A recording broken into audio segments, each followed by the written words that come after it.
Yep, the sky is falling for the Dallas Cowboys, but you could argue they actually won big against the Philadelphia Eagles, and we'll get into why. What is up, everyone, and welcome into A to Z Sports Dallas Primetime. I am your host, Mauricio Rodriguez, streaming with you live every Sunday and Thursday night, 8 p.m. Central, and catching up with you with these short videos Mondays, Tuesdays, and Wednesdays. And obviously, the Cowboys did not beat the Eagles, so how could have they won big? And the reason why I say that is that if we're being real about the 2024 NFL season, 2024 is over, right? The Cowboys are eliminated from the playoffs. Not mathematically, not yet, but they're not going to make it to the postseason based on what we've seen so far. Dak Prescott is out for the year, and there is little reason to believe that they'll turn it around. They don't even have an easy schedule up ahead, which could be an outside factor that could help them get on the right track. So right now, even though diehard fans really want to hope for a crazy story, and even though Jerry Jones is telling reporters that he doesn't even understand why some fans could not have hope, because his reasoning was that, hey, there are still 8 games left to be played, but the 8 games are being played by the same team that we've seen so far, and they don't have Dak Prescott, which makes it even worse. Just look at what happened on Sunday when Cooper Rush and Trey Lance led an offense that totaled only 146 yards and turned the ball over 5 times. So naturally, a lot of people have their eyes set in 2025. There's a lot of draft content among Cowboys creators right now, and I don't blame anybody, which is what I wanted to talk about because I found an interesting stat. I was keeping tabs on this one. And the Cowboys, before they lost to the Eagles in Week 10, they had an 8% chance of landing a top 10 draft pick. Now, this is according to FTN's DVOA efficiency metrics, which they try to measure how good teams are compared to the average, adjusted for schedule and all that. They do a fantastic job. DVOA has become one of the most important stats in the sport. Now, based on those numbers, the Cowboys had an 8% chance of landing a top 5 draft pick. That doubled over the weekend when they lost to the Eagles all the way up to 17%. It more than doubled, actually, which was an insane number for me. And that's a pretty high likelihood of landing a top 5 draft pick. Obviously, we'll see when we get there if this ends up happening, but I wanted to touch on it first and foremost and let me say this number is justified for 2 reasons. Number one, the Cowboys evidently played very bad football without Dak, but also last week, FTN was expecting Prescott to return, even if it was late in the year. Now they've adjusted their numbers to assume that he's not going to come back. And based on reports today about Dak Prescott receiving season-ending surgery in New York, then it's basically official, even though he hasn't been placed on injured reserve. So I wanted to talk about this, obviously, because Cowboys fans, this is what everyone is thinking about right now. Could the Cowboys land or not a top 5 draft pick? And we'll also get into a mock draft, by the way. But I want to take a look at the schedule very quickly. And I have it on my phone here. Thought I was going to have it out by now, but the Cowboys get the Texans on Monday night, and this is going to be a pissed off Texans team that just let the Lions beat them, even though they turned over the ball 5 times. Good news for the Cowboys. That means that maybe they can turn the ball over 5 times again and win it, right? Maybe not, because the Cowboys maybe don't have the team that the Lions have right now, but it's going to be a tough game. Then you get the Commanders on the road. And I don't know who would pick the Cowboys to win this one.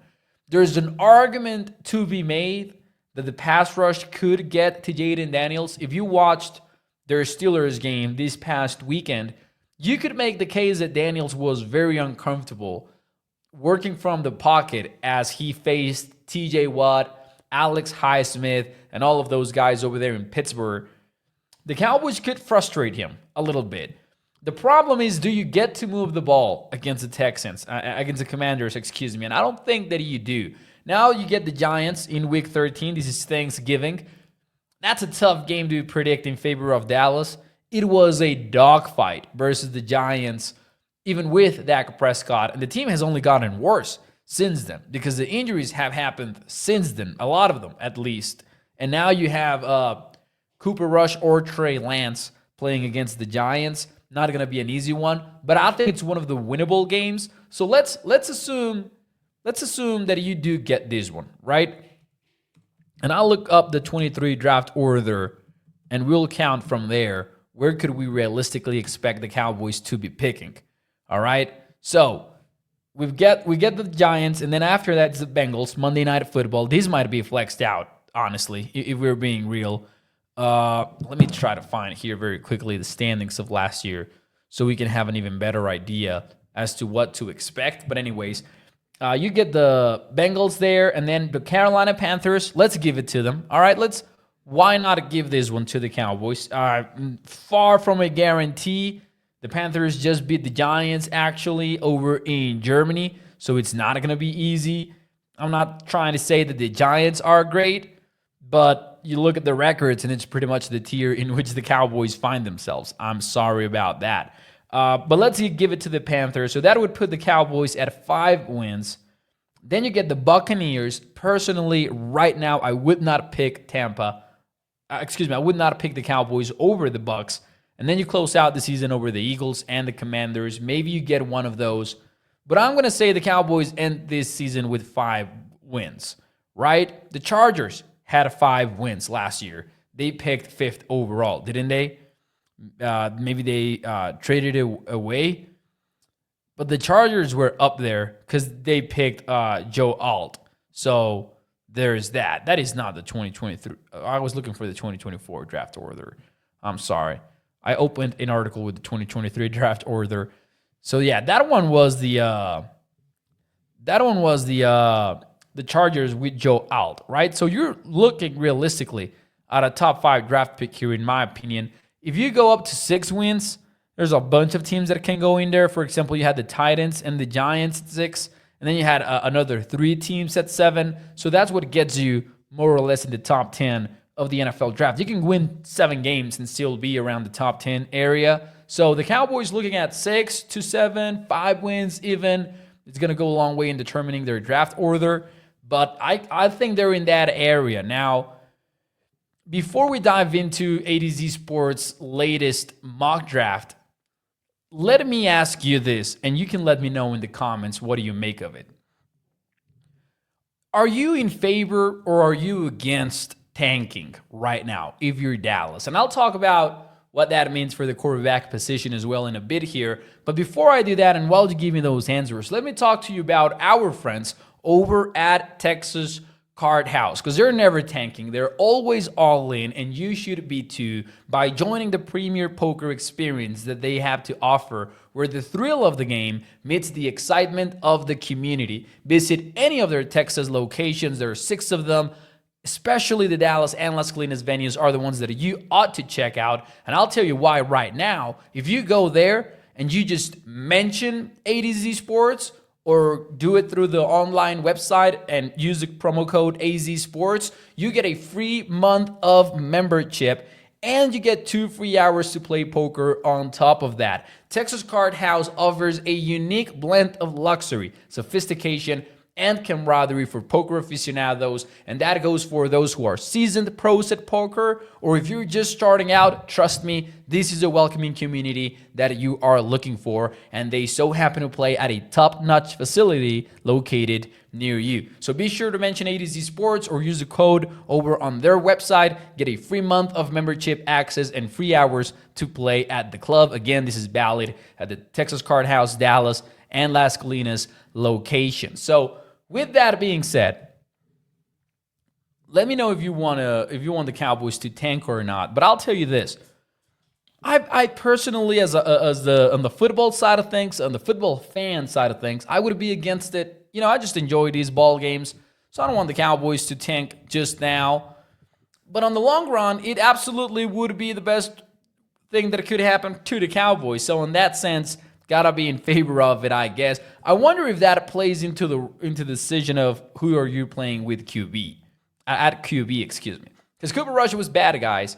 And if Cooper Rush goes out there next Monday and stinks it up just the way that he did last week, there's not going to be an excuse not to play Trey Lance. Now, I'm very skeptical about Lance. I don't believe the hype. I think Cowboys Nation sometimes can get wildly optimistic regarding Trey Lance, because I think fans sometimes, they just want a new face. They don't want a better face. They want a new face. That's fair. But also, I think we might get to the point very quickly with Cooper Rush where it's like, okay, he's unplayable. If he plays the same way that he did last Sunday, then that is going to be the case, in my view. You might even get Will Greer in there later on in the year if these two keep playing the way that they played on Sunday, though. So you never know. I wonder if the Cowboys want to lose games, if they just refuse to try to find that Trey Lance spark. But then again, maybe they do want those eyeballs on the games. So maybe they really just switch to Trey Lance just to keep that interest up. But anyways, if the Cowboys have a top pick in the draft, they could be in the mix for some serious athletes. And I just wanted to get through very quickly A to Z Sports' 2-round mock draft put together by my guy, Mr. Ryan Roberts, over at A2ZSports.com. Now, Ashton Yanti, the running back out of Boise State, I know he's a controversial name, but Ryan Roberts picked him to revolutionize the Cowboys running back room. And among his arguments for it, he says, hey, this would be one of the best prospects in the class coming to you at number 11, because in his mock and currently the Cowboys are projected to pick 11th overall so far. I love Yanti. I think everyone should if you are into football, right? He's just a fun player to watch. But the Cowboys might be the kind of team that cannot afford to pick Yanti because you have so many team needs and there's going to be so many wide receivers, offensive tackles, edge rushers, defensive tackles that are going to be there for the taking, and you just might be forced to go with a higher positional value than running back. I do wonder where the Cowboys front office is going to land on this, because they've gotten both sides of the story here. They went and picked Ezekiel Elliott in 2016, ended up paying him a big deal, regretted it. And then they went with the zero running back approach, and they've been regretting it since as well, because the 2024 running game has been pretty broken. Now, it arguably has been mismanaged because Rico Dowdle actually has played pretty well. Zeke has not, for example. So I wonder where the Cowboys go to in 2025, because it seems to me that they've had it both ways. And I wonder if they just say, you know what?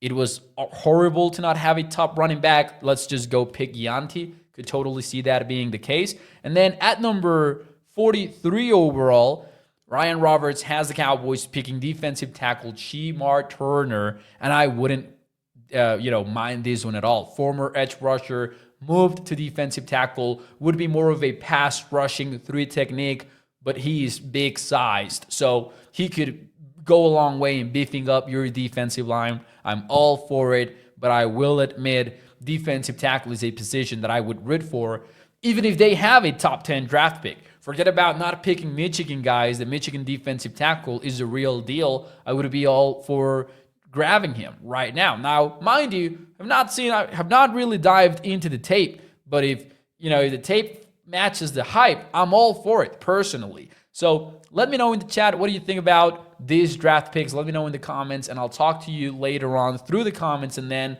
tomorrow on another episode of A to Z Sports Dallas Primetime. Season is pretty much over. Losing to the Eagles might have been good though for the Cowboys. Hit the like button for me, and I'll see you soon. Bye-bye.